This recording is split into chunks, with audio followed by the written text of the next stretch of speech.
మీకు పోతురాజు ఎవరో తెలుసా? ఆయన ఎలా జన్మించాడో తెలుసా? ఓసారి శివపార్వతులు వనవిహారానికి వెళ్ళినప్పుడు పార్వతీదేవికి విపరీతమైన దాహం వేసింది.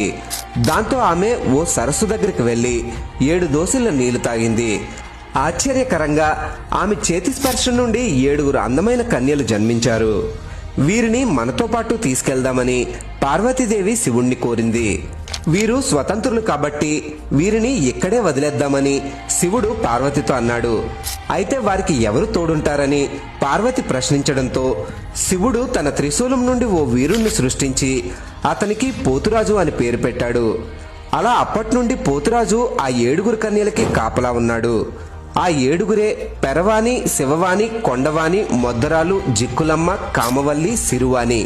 వీరినే ఎల్లమ్మ, పోచమ్మ, పెద్దమ్మ, పైడితల్లి, బంగారమ్మ అంటూ ఎన్నో రూపాల్లో 101 గ్రామదేవతలుగా కొలుస్తున్నాం.